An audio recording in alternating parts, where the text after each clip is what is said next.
When you arrive to America as a white immigrant, the most glaringly obvious thing about this country, whether you want to admit it to yourself or not, is that everybody exists within a race hierarchy, with white people being at the top and everybody else being varying levels of below.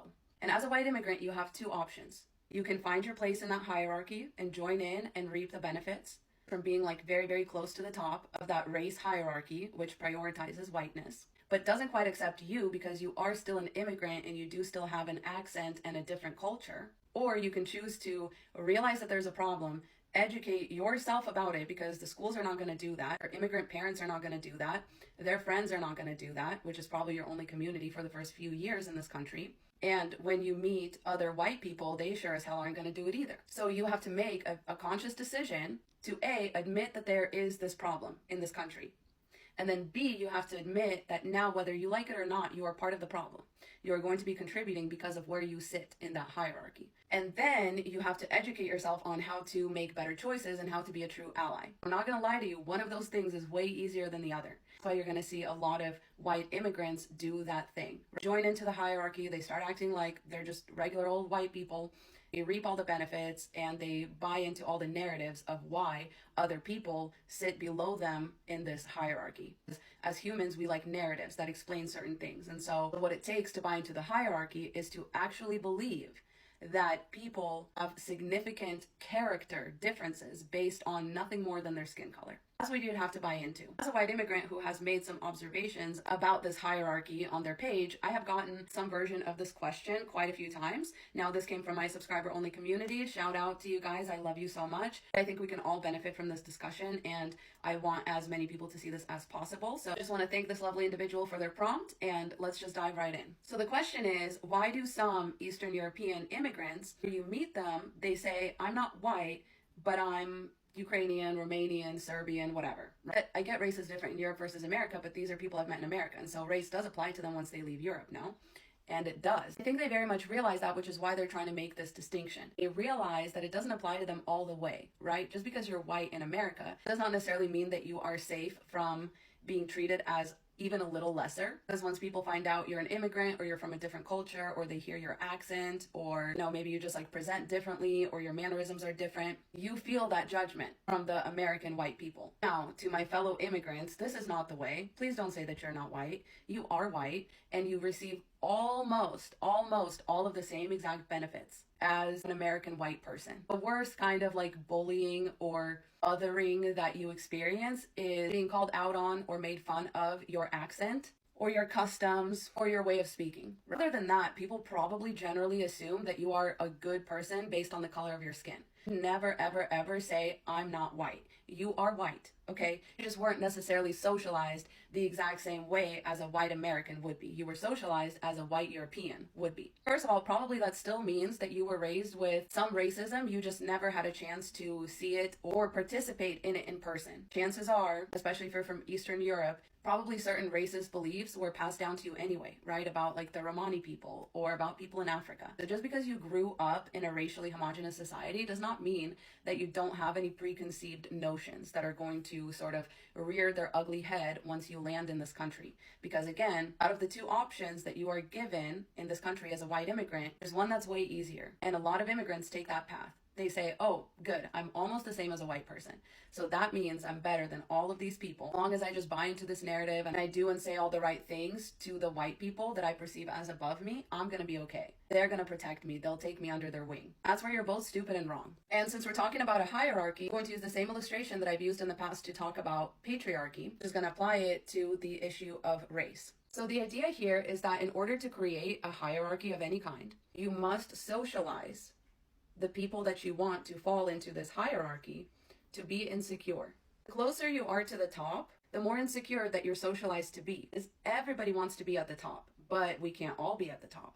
Only some very special people get to be at the top. So you are socialized to believe, as a white American in this country, that you are special and that people want to take your place. America, from the moment that they're born, the socialization here towards race insecurity is very, very, very strong because of what this country was built on, and because that problem was never like eradicated out with the root and the race hierarchy has remained. The socialization towards insecurity actually functions as a way to keep the structure in place. White people are constantly threatened with, they're going to take your jobs. Affirmative action is going to take jobs away from white people. The immigrants are going to take your jobs. All of this is insecurity that people are socialized towards. At first, right, when we're talking about immigrants, we mean the darker skinned immigrants. Right? But again, as we get closer to the top, where people up here really do perceive themselves to be at the pinnacle of society, where they deserve to be because they're white. What they don't want is another group of white people who have like maybe slightly different beliefs, or it's a group that they believe has like financial gain or incentive or foothold, right? Like they do with the Jewish community. Also socialize that other white people are a threat. White Americans have to walk this very fine line of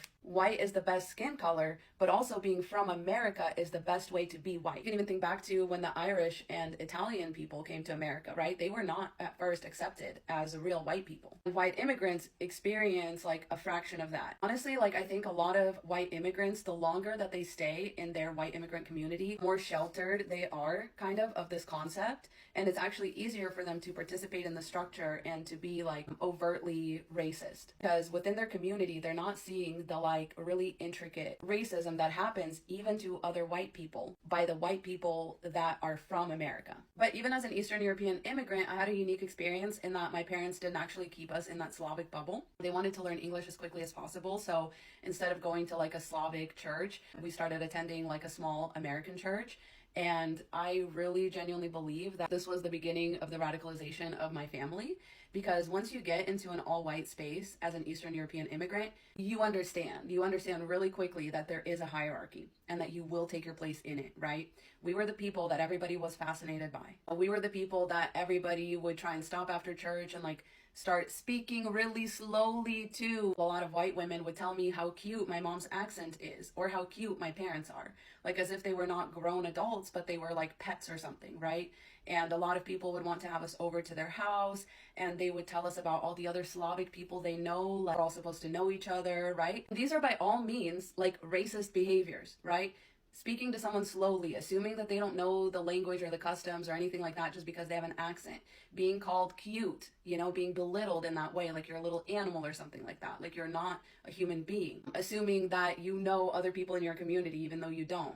All of these behaviors are the same exact behaviors that white people do around people of color as well. You start to realize that this is actually infinitely divided and splintered, okay? There is a distinction between people of color who are of a lighter color. How close are you to this ideal of whiteness? There's internalized racism all around in here too. As a white immigrant, you can be as close to the top as you want. Once you start really breathing down the other white people's neck, they're just gonna call you an immigrant and make sure that you never, ever, ever, ever reach the very tippy top. The same as like the patriarchy, right? As a woman, you can try and climb the structure, but what you'll never be is sitting up here at the very top, because the final boss of the patriarchy is being a man. So you're not going to sit up here if you are a woman, right? Or if you're a trans man. The final boss of the patriarchy is being a cis man, a cis white man. Because these two pyramids kind of exist like this, right? And there's also ableism. So ideally, to sit up at the very top, you would be an able-bodied white cis man. So therefore, the most marginalized people are the opposite of this. And let me not forget that all of this also, biggest structure, the reason that all of these exist is money, capitalism, greed. So ideally, it's a rich, white, cis man. So the most marginalized person is going to have an overlap of the opposite of these four things. They are going to be a financially disadvantaged, black, trans woman. But I really want to make clear too that I got this illustration, this idea, from a very good friend of mine that I will tag in the video. His name is Jace. And it makes so much sense, especially once you add the money capitalism component into all of this, because that's what's driving it, right? That's what's driving the insecurity. You know, you're socialized to want to be rich, white, cis, and male. The further away that you are from those things, the less insecure you actually are. Because the closer you are to the top of this, the more insecure you are going to be. This is why white people are even scared of other white people. They're so insecure to the max that even people who look like them scare them. Everybody's an enemy. Coming back to the original question, why do some Europeans act like they're not white or something like that? Like, they realize that their country was not built on the insecurity about your race. That's only because these countries are racially homogenous for the most part. your whiteness kind of does you no good in that scenario. That's why a lot of people are like, I'm not racist. Like, when has being white ever helped me? And it's like, no, it has. You just don't realize it. You're like thinking of your experience in your country and you're bringing that here to a different country. It's a different country. That's what you need to understand. It's a different country. It functions differently. There are different customs here. And one of those customs is to be insecure about people of other races. Whether you want to admit it to yourself or other people or not, you do pick up on that. You do benefit from that. And people do treat you differently because you are closer to the idealized standard of whiteness than a lot of the other immigrants here. So as far as immigrants go, you're treated way, way, way, way, way better than an immigrant from a different country with a darker skin tone. People don't realize that like the white Americans literally think of you as more civilized, better educated, more worthy of the status of like an American than they do the immigrants with darker skin colors. Again, whether you realize that or not, people do think that, and that's the fucked up part. We were going to give them the benefit of the doubt. They're just trying to distinguish themselves from Bob and Sally in Kentucky. And if we're not giving them the benefit of the doubt, it's basically just a way to virtue signal, right? My biggest question to people like that is, do you say this to other white people? Do you make that distinction? You know, when you're in the company of white Americans, do you still make that distinction? Do you still say, I'm not white, I'm from blah, blah, blah? Or do you just not say anything and just pretend like you're white? Yeah, either way, don't say that. Don't say that you're not white. Please let go of that idea. You are white. For all intents and purposes, you are white here. Yes, when people find out that you're an immigrant, if they feel like you are in any way a threat to them, they are going to act upon that and treat you differently. But I promise you, they are not treating you anywhere nearly as bad as they would an immigrant of color. And chances are they're only using your whiteness to strengthen and to give more weight to these hierarchical structures. And they only need your whiteness as long as it benefits them and helps to squash down communities of color. As soon as, trust me, as soon as they no longer need you, you're going to become just an immigrant to them. And they're going to tell you to go back to your country too. As soon as your whiteness no longer benefits them, you go back to being the people that are not going to replace Bob and Sally from Kentucky, right? And you can sort of substitute any other white community into that. As soon as the real white people catch wind that your community may be catching up to theirs, they're going to try to nip that right in the bud. Biggest idea that's driving socialization and insecurity in America is that everybody's fighting for this piece of pie, and it's obviously not enough to feed everybody. People are just always trying to come up here, and they have to perform certain rituals, certain behaviors to be accepted into, and to be given some crumbs from the rich white cis man's table. But as soon as you come up and actually sit at the table, they're gonna be like, no, not like that. Not you. You will not replace us. And they kick you right back down because somebody always has to exist at the bottom so that the pie stays up here. That's where the ingredients come from these marginalized communities. That's the other part they don't tell you, is that these rich cis white men up here at the top are not actually contributing anything to society.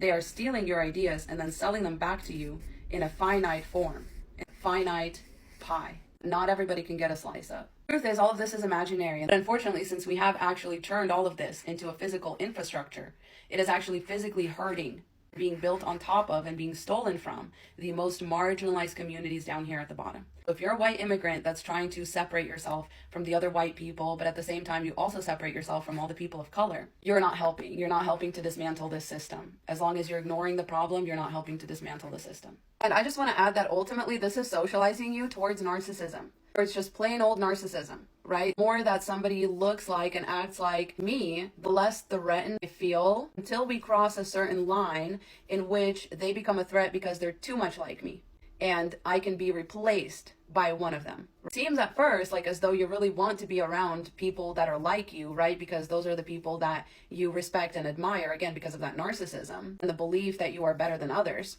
Then once you get there and the people are too similar to you, then you immediately become threatened by them and you become afraid of being replaced by them. So the insecurity sort of grows exponentially the closer that you get to the top and the closer that you get to people that actually look like you. So whiteness and patriarchy and greed and ableism is all rooted in narcissism. Rooted in, well, I'm obviously better than the people that don't look like me, but I'm also better than the people who do look like me. And those are the final boss that I have to defeat in order to become the ultimate narcissist. That's the prize at the end of that rainbow, okay? Just so we know. And narcissism comes from a lack mentality. It comes from this void of empathy, comes from the void of understanding other people and their plight. So ultimately, that is what the American socialization of whiteness and insecurity based on the lack of whiteness, just leading you to becoming a bigger and bigger and bigger narcissist until you're the biggest narcissist that's ever existed. All right. I hope this helps. Let me know if you have any more questions. I love you all so much. Godspeed.